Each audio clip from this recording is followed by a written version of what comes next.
Hey guys, this is Alan, and I'm here to talk about things that are interesting to me. You know what?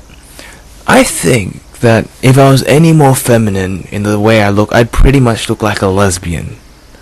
No offense to lesbians, but I think I'd make a good lesbian. What a weird thing to start with for a video. And the video topic today is about... I forgot. I completely forgot. Being a guy who I think I remember being a guy who is on both sides, understanding both sides of male perspectives and female perspectives. I sometimes get into clashes between ideas and perceptions of the way guys and girls interact. I find it really interesting. Now, to relate this to a story, as always there is a story. One of my friends got approached by a guy. And the impression I got from it when I was told this was that he seemed like a nice person who just wanted to get a girl's number. Now she obviously was very upset about it, and he probably didn't realize that she was uncomfortable about it. But then, some people just don't see things, or they see things that they want to see. But in any case, my personal view on it was that it didn't seem like something to be very upset about. But my other friend thought it is something very serious, and I should have taken it more seriously. Now, I do apologize, I guess, for being a bit heartless in the way I said that. What did I say? I am a bit sick. I said something like, she shouldn't worry about it, it's not a big deal. Of course it's not a big deal, but it is something to be concerned about. I guess the way I put it made it seem like I brushed it off aside, like it was a small thing. Which, frankly, no. I didn't think that. It is something concerning, but when it comes down to things like that, I think there are much greater things that would have been much more concerning than a guy simply coming up to you and being a bit seedy. Because I guess personally, I think as a person you'd be able to deal with people who give you trouble, not serious trouble, but like some kind of mental ache. And this would be a perfect example. If some guy comes up to you, wants your number, you just say, no, I'm sorry, I am with someone else, or make up whatever excuse you might like to say. But of course, no. But everybody's everybody's special. Everyone has a different example.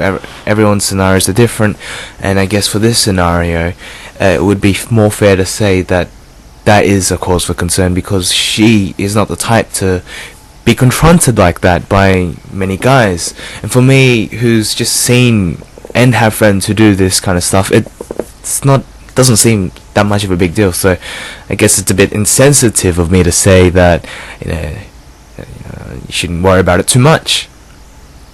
So that was a little realization, not even a big realization, it's just being a bit of misunderstanding and a bit of ignorant assumption, my own ignorant assumption. Well, anyway, that's what I was going to talk about. Just guys approaching girls and girls reacting to it, or sometimes maybe overthinking it. There's a lot of cases where me and my friends my mates would talk about how to approach a girl, and how to get her number, how to make her like you. And sometimes I really disagree with some of them, sometimes I agree, but I don't say anything. I just, if it works for you, yeah, great for you. If it doesn't, then try something else, I think. Be a bit more straightforward or vague, whatever works, whatever floats your boat. And it's just funny, because the way she described it is that he came up to her, asked for a pen, wrote something on a piece of paper and handed it to her. They played a little game. He asked for a number, and she was put on the spot, and she didn't know what to do. She didn't want to be mean, I guess, but she didn't want to be in that situation. In the guy's view, that would have been really sweet. Like, oh wow, you're so smooth, getting a paper and asking for a number. Such a pickup routine, you know. There's this recurring theme with guys lately. I think some show on MTV starred pickup artists, where they would go around and see how many girls they could pick up using the techniques that they have learned in their lifetime and the experience that they have gained through interacting with the opposite sex. Sounds really dodgy, doesn't it? Well, anyway, some of my friends believe in this, and this is new culture, and I'm a bit slow to catch on to it, and I don't really want to be too involved, where guys would go out and see how many numbers they would get from girls and see how many girls that they can get with. Pretty much fool around. Yeah, I used to fool around, but now I'm with a girl that I really love, and I just want to be with her for the rest of my life. The fuck? I guess some of us are still really traditional, where you would find a girl that you like, you would be friends with her so you could gauge her reaction to, you know, see if you could ask her out, and you would see where you would go from there by being a good friend zone. Let's just not talk about that now, because that's not really relevant. You'd see if she was someone you'd really want to be friends with, or someone that you want to develop a real relationship with. And then you would ask her out, you'd ask her on a date, you'd be seeing her. Then you would confess to her about your feelings, and then you would date and be boyfriend and girlfriend, and then get married, and, you know, life's all dandy and fine. But now guys just wanna get with a girl. Don't know if I like her, but I'll just go out with her and see what I think about it. You know, you're probably thinking, that's pretty much just leading on a bunch of girls. But for guys, it's just experience. Like, I want to get with as many partners as I... Wow, that sounds like, you know, disease time. But I want to get with many partners as I can to learn more about myself and learn how I can treat a girl right. Oh yeah, I'm going to treat her right by dating all her friends. 'Cause that's how it works, right? Yeah. Well, moving on. I guess this is a kind of like a video just to clarify myself, because I'm never great. I'm never eloquent. I love using that word. Eloquent. I'm never eloquent with talking about things to someone.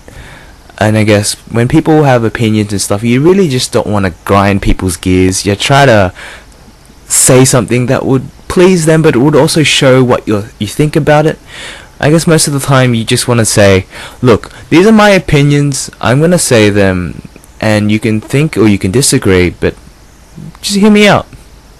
Now, this isn't like a direct address to anyone in particular. This is just a random thing that I used to think about when people got into arguments. It's really interesting, and I've kind of tried to settle my arguments with mainly my sister. Pretty much using this method, like, I think this. You will hear what I say. Well, not you, but I hope you would hear what I say, and you don't have to, you know, agree or disagree or do anything I tell you. I would like it to be just be put on the table out there so I feel better about myself. And a lot of arguments come from, I try not to do this, but be accusatory, like, like, I don't agree with you, your ideas are wrong. Most of the time I'd like, and I tell my sister this, to own up to your thoughts and own up to your feelings, rather than be accusing. Say more things about I feel about this, I think this. You would be like, this is what I think you should do, but you don't have to do it. That's great for just, you know, trying not to cause friction, because in the end people are going to do what they want to do and what they believe is right, and really all you can hope is for them to respect what you say and what you think. You can't really control them. There's only a certain extent, and I know there's some weird cases, but there's a certain extent to how much you can tell someone what they can do, and you can tell them what to do. You're pretty much there when, in regards to, like, sorry, I just went on a weird tangent. I don't know what I'm talking about now, and I tend not to make sense when I lose track of thought. Usually I plan these things out, but I thought it'd be nice to just say whatever was on my mind and hopefully make a great vid with, you know, quality effects. Shit, my neighbor is watching me. I probably should cut it here short. Essentially, this video is more just about the funniness, the kind of weird aspect about how girls view guys when guys approach them, and how guys view girls when they approach them, when they get approached. People overthink a lot. It's really funny. I just thought I had to say that. I have to study for an exam tomorrow, so have a nice night, guys. See you soon.